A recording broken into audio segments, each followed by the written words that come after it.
I have just a couple of questions, and then we'll open it up. 6 minutes. I have 1 more minute. 16, actually. Ivanhoe, I want to come back to you.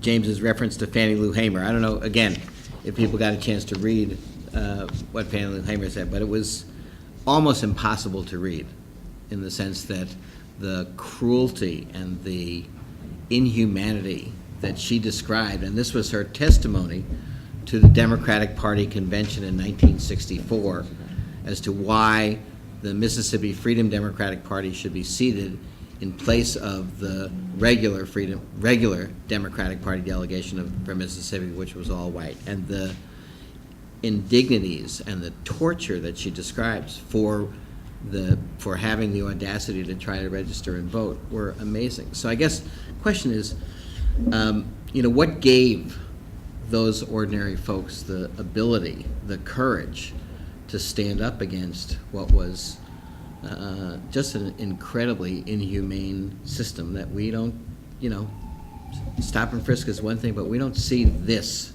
in today. What gave people the ability to stand up? Well, I talked a little bit earlier, I think in our conversation in your office, that isolation is a very negative energy. And what SNCC did was brought people in contact with each other.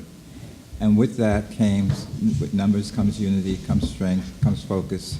The strength that people had already, but did not have a way to express it, in a broader platform.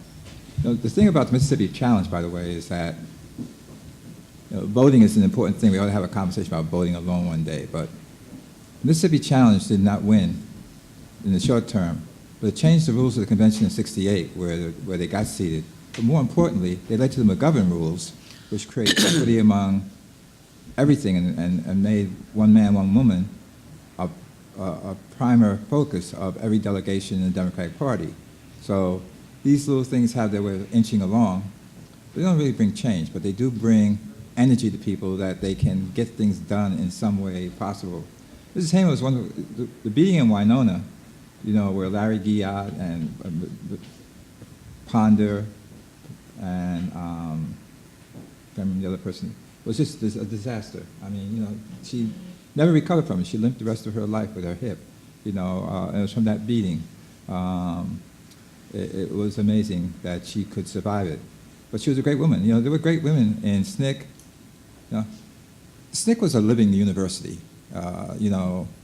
We had arguments about everything. SNCC staff meetings would last 3 or 4 days. They would go on forever and ever and ever. And but the point was, we tried to operate on consensus. And getting consensus in democracy is a very complicated thing. You go to bed, someone voted for something, you say, well, I didn't get it right. I didn't get a chance to participate in that discussion. They open up all over and start all over again. But issue in SNCC about women was interesting. As a black male back then, knowing how our women were treated in slavery, I felt, and my father told me, never let a woman get hit, and you don't do anything about it. He said, starts with your mother. Someone hits your mother, you don't do anything about it, I'll disown you. And so that was ingrained in me. So when I went south, it was ingrained in me to protect the sisters.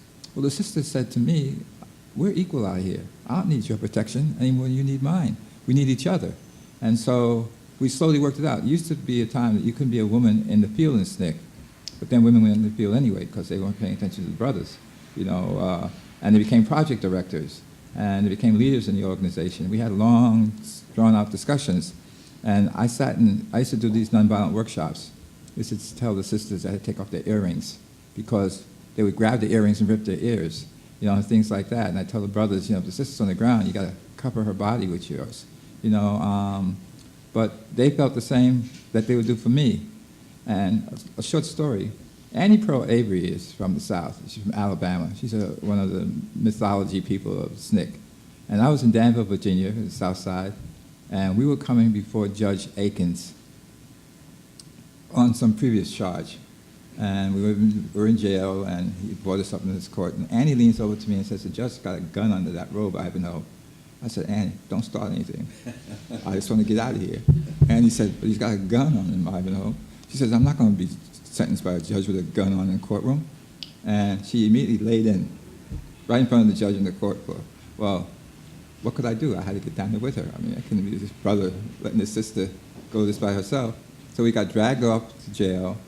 And in the middle of the night, I woke up because someone was in a bunk above me. There wasn't anyone when I came in there. And I looked around, it was Len Ho. Len Ho was our lawyer. And I said, Len, what are you doing in here? Who the hell's going to get us out? And Len said, well, you guys laid in. I had to join you. So, you know, it goes that way. And so voices are there. They just need an opportunity for exposure to be heard. And more importantly, be heard with each other.